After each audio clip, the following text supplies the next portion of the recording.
headlines. The Indian government vows a tough response after militants killed 26 tourists in Kashmir in the worst civilian attack since Mumbai 2008. A huge manhunt is underway as the suspects are still at large. Ukrainian President Volodymyr Zelensky calls for an immediate unconditional ceasefire as talks open in London. This comes as US Vice President J.D. Vance warns that the US will walk away without a deal if any progress isn't made in the coming days. A 6.2 magnitude earthquake has hit Turkey, leaving thousands of people to evacuate. In Istanbul, people in the region have been warned against entering damaged buildings. Thousands line up in the Vatican to pay respect to Pope Francis as he lies in state. His body rests at the papal altar ahead of Saturday's funeral, which is expected to be attended by up to 250,000 people.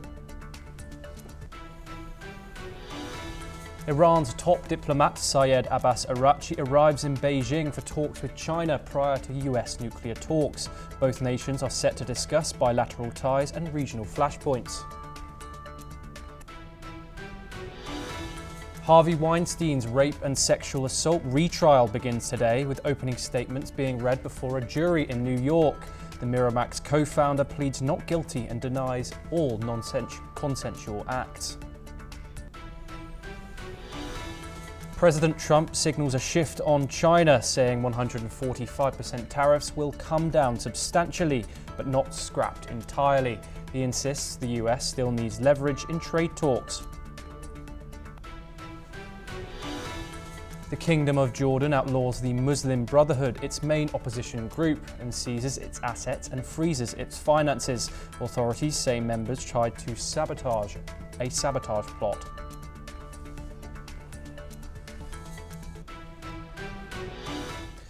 Our top story today, according to media reports, the Resistance Front, or TRF, a proxy outfit, the Lashkar-e-Taiba, has claimed responsibility for the deadly attack on tourists in Pahalgam, Jammu and Kashmir, which led 26 people dead.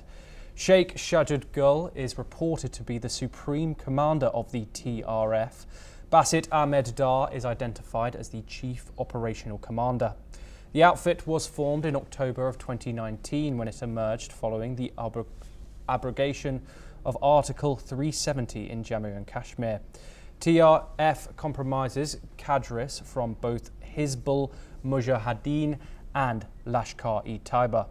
In 2023, the Ministry of Home Affairs banned the TRF under Unlawful Activities Prevention Act of 1967. Now let's take a look at some of the deadly attacks carried out by the TRF.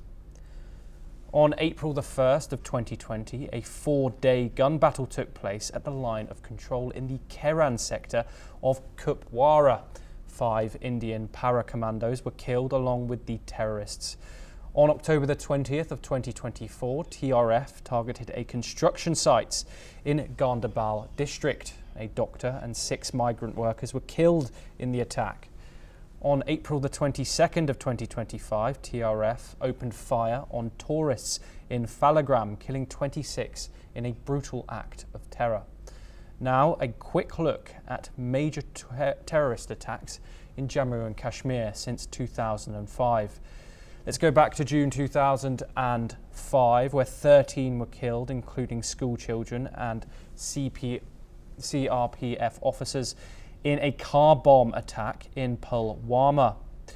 Now we move to June 2006, where 9 migrant labourers from Bihar and Nepal were killed in Kulgam. Then we move to 2016 in the month of September, where 19 soldiers were killed in a Jaish-e-Mohammed attack on the Uri army base. We then fast forward to 2019, where 40 CRPF personnel were killed in a suicide bombing in Pulwama. Then we move to yesterday's attacks of April 2025, where 26 tourists were killed in the Pahalgam attack. This is not just about Kashmir. It raises urgent questions about terrorism as one of the most brutal threats facing humanity. How will the international community and world powers respond? Is a permanent solution even possible? The question remains. We are joined by Brian Thomas, correspondent for NewsX World, joining us. Brian, what updates can you give us? Definitely a major incident that had happened, that had wrecked not just Kashmir but the entire nation, and not just the entire nation but the entire world itself, where world leaders also came out on support and on solidarity of the people who unfortunately lost their lives in the brutality in the attack that happened. 26 innocent tourists who were just there to celebrate the honeymoon, to celebrate a good time, unfortunately lost their lives. 17 people were injured itself, and now all the world leaders condemn this very attack. You talk about Donald Trump, you talk about Anthony Albanese, you talk about Australian Prime Minister, you talk about China, you talk about Giorgia Meloni. Every other world leaders were condemning this this very attack that has happened. Just a while back, even G.D. Vance also had a telephonic conversation with Prime Minister Narendra Modi, and he also, put out his message on the fact that how dreadful the entire incident it was.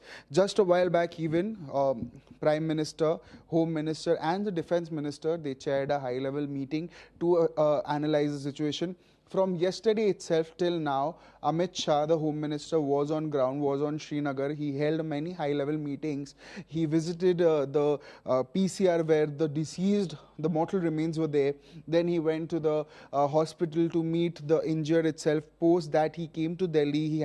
He chaired a high-level meeting with Defense Minister and the Prime Minister himself. The Defense Minister itself also condemned this attack. He even cancelled his Ladakh visit that was scheduled for 25th and 26th. And this is the first time a Prime Minister had to cut short a trip also in 11 years, where Prime Minister Narendra Modi had to cut short his Saudi trip, and he flew down to India, to Delhi, to take a stock of the situation. Now, situation have been becoming very intense here in this situation. Pahalgam, at Pahalgam, the entire area has been barricaded, has been blocked, so there is no entry, and that entire block, or that entire entrance, is sealed 20 kilometers away. So you can actually understand the securities have been utterly beefed up. The securities have heightened here also. The tourists also are on fear. The tourists who were coming, they were also trying to go back to their different places, and this is a very unfortunate and unforeseen situation and circumstances that had happened, that had jolted not just Kashmir but entire nation. And all the world leaders came in support, came in solidarity to the people who lost their lives. The locals also, when we spoke to the locals also, they were also condemning this attack that happened. The entire people of Kashmir came together to take this day today as Black Day. They were wearing black shirts, they were hovering black flags, they were wearing black saffrons. They were also having placards and slogans. They were protesting against the brutality that has happened against the innocent civilians, against the innocent tourists who came for a vacation or just to have a good time here. Yes. And they're joining us from Srinagar. We are now joined by Major General JKS Parihar, defence expert. Thank you very much for joining us. Obviously, Major General, this is a tragic day, a tragic attack. In response to this, what immediate strategic and operational steps should India undertake to prevent similar attacks happening in the future? First of all, I condemn this tragic attack and pay homage to those who have lost their life, a huge number of civilians innocent. Now, terrorism has no boundaries today. It has from the Central Asia, Afghanistan, Gulf countries and Pakistan, these are the hubs. From there, it has been exported to the entire world, including Europe and America. India is one of the biggest victim of terror attacks for last more than a half century. And we have been putting all evidences across the board to the United Nations, US and the European countries. They condemn it, but the definitive action is yet to be seen. Yes, So Major. far, Yes, Major General Parihar. Obviously, Pakistan has said that they have got nothing to do with this attack. They have claimed this, but this hasn't stopped certain individuals, some within the Indian government, at least with political influence. Sharma Mohammed, for example, she says that the headquarters of Pakistan's military should be flattened. No more trade, no cultural activities, no more cricket. Is there danger in this kind of narrative that certain people are pushing? Possible danger and speculation?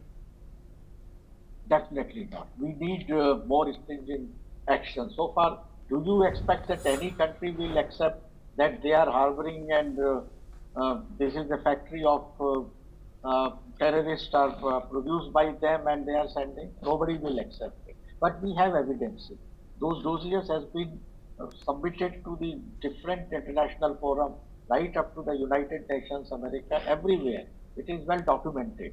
And the way Osama bin Laden was found in Pakistan and killed by US, do you think that there is a need of any more proof that Pakistan is not engaged with this? Why the Pakistan was kept in a grey list of the FAT? All are there, but unfortunately the actions from the other Western world needs to be more stringent and attacked. So far the India is concerned, what all actions we should take it. First of all, the immediate measure is that we should see that the terrorists, they have chosen a timeline where the vice president of US is visiting India. The Indian Prime Minister is visiting Saudi Arabia, the country which was very close to Pakistan Yes. a decade ago. So these are very important points which you should understand and highlight. The same way the previous attacks, if you say when the President Clinton was visiting India, there was an attack. So they want to have international attention and to pose that Kashmir is not settled down, there is no peace, there is a dispute, violation of the various rights and the internal turmoil Yes. is going on. They want to paint this story, which is absolutely fabricated and false. You see the way the things have improved since August 2019. If you go and see the Pak occupied, illegally occupied Kashmir and compare with the real Kashmir, which is with us, see the difference, how much the progress has taken place, how much liberty is there for freedom to the local people. The elections are fair and free and transparent. Lot of this road constructions, infrastructure, medical colleges, so many things Yes. have been brought by this. This is it is evident, it is rightly visible. So Major- far the Yes. concerned about the terrorism, what the India should do it.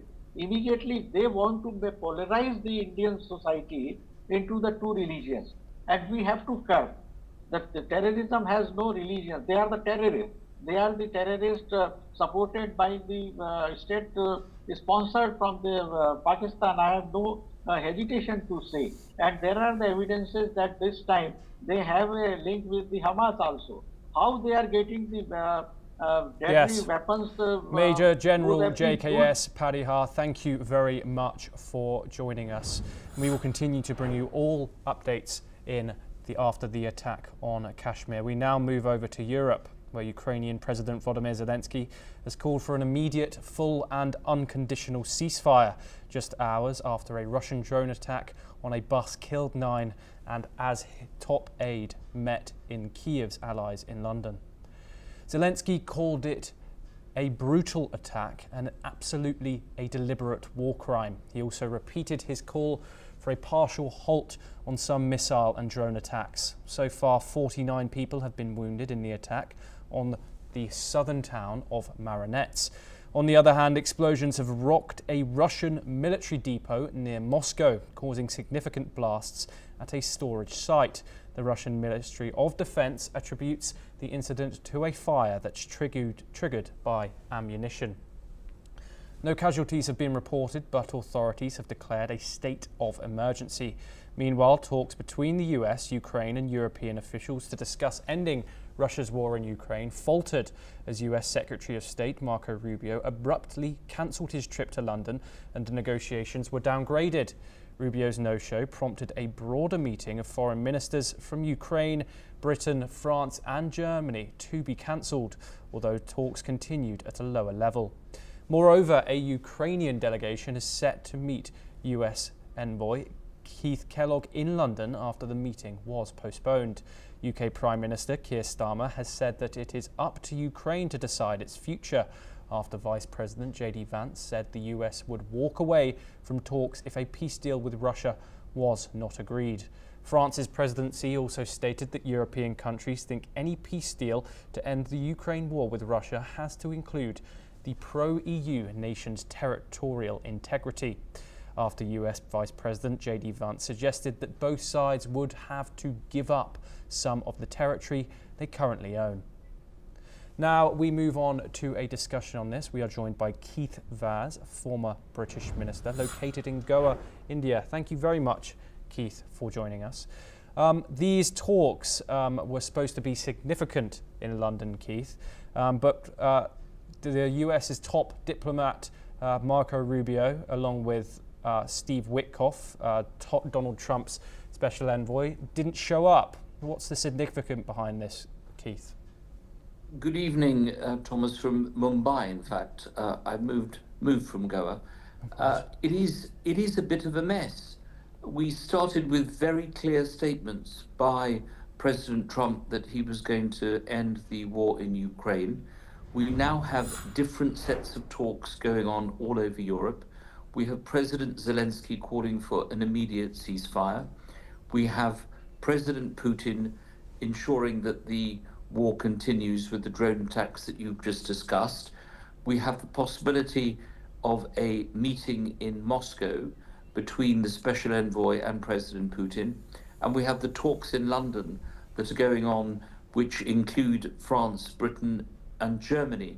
So at this moment, there are various different players at the highest levels. I mean, these are big countries having a say in what's going on, but all meeting in different circumstances with different terms and conditions.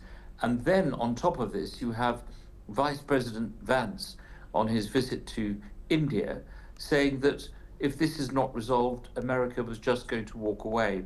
So it is a complete mess, from clear statements being made originally to various different activities going on, and someone has got to bring all this together. Basically, the most important way forward, I think now, is for all the parties to get together to discuss this. And that means Russia and Ukraine and the United States and the big four in Europe. Otherwise, you're just going to get a continuation of different messages, different series of talks, and it's not going to be very good in terms of progress being made for peace. Keith, obviously territory is at the centre of all this. Russia has demands. It says that certain parts of Russian-speaking Ukraine are part of Russia, and say that the population there even wants to become a part of Russia. Ukraine has obviously denied this. How severe of a problem can you see the idea of territorial integrity playing a part in these peace negotiations? And let's say that Russia and Ukraine did sit at the table together, which they haven't yet. Surely the idea of territory, the issue of territory, will be proven as a huge obstacle here. You're absolutely right, Thomas, and that's why they're not beginning the talks by talking about territory, because that will be the deal breaker. President Zelensky's made it very clear he is not going to concede a single iota of territory that belongs to Ukraine, and President Putin cannot go back to the Russian people and saying he's withdrawing from Crimea, which they've occupied for many years, and from the recently captured territory in Ukraine, and say, I'm giving that up. That is the big deal breaker. And if you like, you probably should have started with that discussion before you got on to anything else like mineral agreements and the like. That is going to be the biggest obstacle to peace. So someone's going to have to give in unless you have a permanent presence of peacekeepers who are in the area. It's going to be very difficult to know where that is going to end and where the lines are going to be drawn. It seems to be that the Americans realize that it's a deal breaker for President Putin. That's why they keep saying it's probable that some of the territory should be ceded. But no president can allow a situation to occur where parts of Ukraine are given to a different power. Yes. That's why you're going to have a referendum, I think, to decide that, and that can only be decided by the Ukrainian people. Keith, obviously we touched on Vance's statements briefly about the US, the possibility of the US withdrawing from mediation efforts. But the US has also proposed recognizing Russia's annexation of Crimea and freezing current front lines as part of a settlement. How do you think this aligns with international law and the principles of territorial integrity? It doesn't. It's completely against international law, and it's against the principles of the integrity of sovereign nations. And Europe will not stand for it.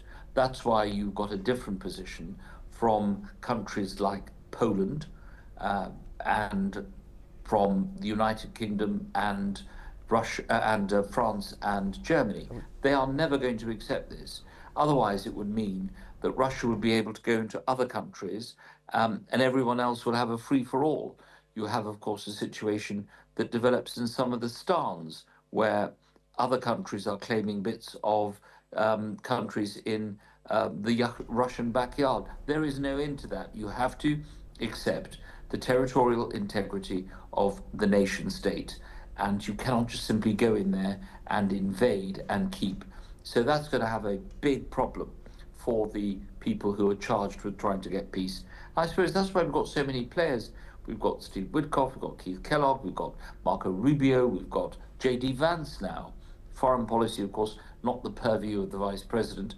And we've got the president, all saying, different things. The nuances are different, but it seems to be that the line is quite solid, but there are different bits at each end of that line. So I think it's going to be very tough for America to do what it promised to do. I think he said, didn't he, President Trump, that the Ukraine war would end on day one of his presidency? Yes. Well, we're now in April, so it's a very long day. Yes. Keith Vaz, thank you very much for joining us. Always a pleasure. We now move over to the Middle East, where Iranian Foreign Minister Abbas Araghchi arrived in Beijing on Wednesday for a one-day official visit ahead of Iran-US meet in Oman on Saturday. The minister in Beijing met with Chinese officials to brief them on Iran's ongoing indirect talks with the United States concerning its nuclear program. The third round of these talks is set to take place on Saturday in Muscat, Oman. In an interview, Araghchi reaffirmed the strategic relationship between Iran and China, emphasizing the importance of consulting with Beijing on issues of mutual interest. Araghchi emphasized the importance of consulting with Iran's allies, saying that China has always remained an important advisor in nuclear talks. He also hailed China's critical role in the 2015 nuclear deal, the JCPOA, and expressed confidence that China would continue to contribute positively to future discussions. During the visit, Araghchi met with Vice Premier Ding Xunxiang and stressed that comprehensive strategic partnership between Iran and China would remain unaffected by the ongoing negotiations with the United States. Araghchi further noted that while the talks with the US are progressing cautiously, he remains optimistic provided the US avoids unrealistic and extraneous demands. He also stated that the outcome of the talks depends on the US's commitment to constructive negotiations. Araghchi and US President Donald Trump's special envoy for the Middle East, Steve Witkoff, have already held 2 rounds of talks in Oman and Italy earlier this month, with hopes for a productive outcome in the upcoming meeting on Saturday. We are joined by Andrew K.P. Lung, independent China strategist located in Hong Kong, to discuss this further. Thank you very much, Andrew, for joining us. What do you think the primary goals of Iran in reinforcing its strategic partnership with China are at this juncture? Well, of course, this is happening in the heat of the U.S.-China tariff war, which is part of existential confrontation between the two countries for global influence. America there's very strong bi-party consensus that China is an existential threat, and then of course there is a huge conflict over tariffs and over supply chains, and of course pushing back against China's, for example, Belt and Road Initiative, and trying to isolate some of the perceived Chinese allies, for example, by the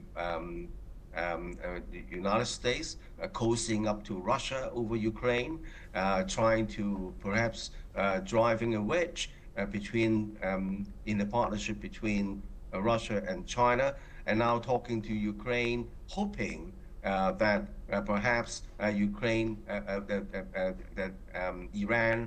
could be brought on the side of the United States. But that's for all these are false hopes, because you look at Iran, particularly harking back to the last nuclear deal, which was torn up by President Trump himself during his first term.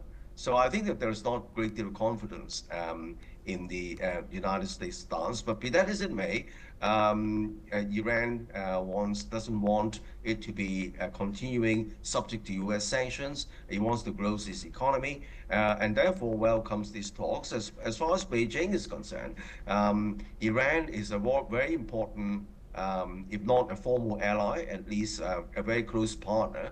As I said, it's at a key position in China's Belt and Road Initiative through the Middle East, Central Asia, but also is a great source of energy supply.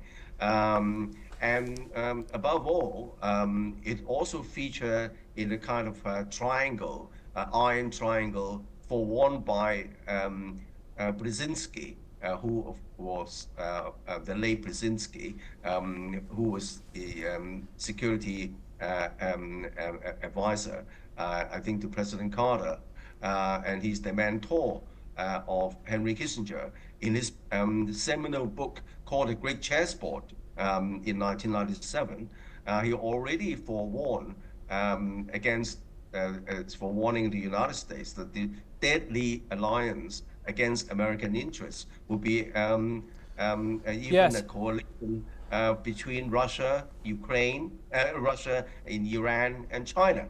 So I think that that's why Iran is very important from China's perspective. Yes, but and how might Iran's position be strengthened by these bilateral? They have strong bilateral ties. How might these talks strengthen Iran's position going into these talks with the United States? Well, naturally, as I said, Iran wants peace, wants also grow its economy, but also at the time of this global conflict over tariffs, and Beijing and Iran are seen to be forming closer, at least a kind of coordination or partnership, is also very important, because this shows to the United States that Iran is really forming closer ties with China, both against the U.S. hegemony. For example, the United States is stirring up things in the Middle East with Israel against, and of course Iran is perceived to be an existential enemy against Israel's interests, and there is nothing better Israel want is really the destruction of Iran. But on the other hand, Israel is a very close ally with the United States, but China, of course, is the is fighting a front battle against the United States hegemony over tariffs and so on. So at this juncture, the partnership between Iran and China is even more important. Andrew KP Lung, thank you very much for joining us on the programme. Well, that's all we have time for. We will continue to bring you more news updates from around the world. Thank you for joining us.